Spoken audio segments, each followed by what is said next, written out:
DB হেফাজতে থাকা কোটা সংস্কার আন্দোলনের ৬ সমন্বয়ককে ডিবি হেফাজত থেকে ছেড়ে দেওয়া হয়েছে। দুপুরে তাদেরকে পরিবারের কাছে হস্তান্তর করা হয়। এরই মধ্যে এক সমন্বয়ক নাহিদকে তার বাবা নিয়ে গেছেন। বাকি সমন্বয়কদেরও পরিবারের কাছে হস্তান্তর করা হচ্ছে। হেফাজতে থাকা সমন্বয়কারীরা হলেন নাহিদ ইসলাম, হাসানাত আবদুল্লাহ, শারজিস আলম, আবু বাকের মজুমদার, আসিফ মাহমুদ ও নুসরাত তাবাসসুম।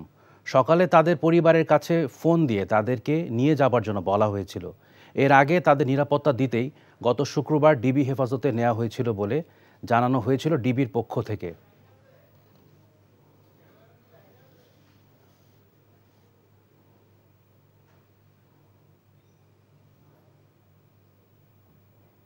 এখন জন্ম সনদ দিয়ে খোলো বিকাশ স্টুডেন্ট অ্যাকাউন্ট। নিজের বিকাশ নিজে কর। ডিবি কার্যালয়ের সামনে আছেন সহকর্মী আপেল শাহরিয়ার। সরাসরি যাচ্ছি তার কাছে। আপেল, ৬ সমন্বয়কারী সবাইকে কি তাদের পরিবারের কাছে হস্তান্তর করা হয়েছে কিনা, আর কি বলছেন তারা?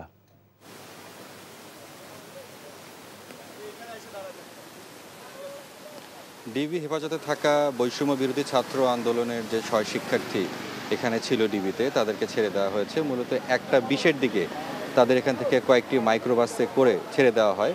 আমি কয়েকজন পরিবারের সঙ্গে কথা বলেছি। তারা যেটি বলেছেন যে ডিবি থেকে তাদেরকে ফোন দেওয়া হয়েছিল, বলা হয়েছিল তাদের সন্তানদেরকে যাতে এখান থেকে নিয়ে যায়।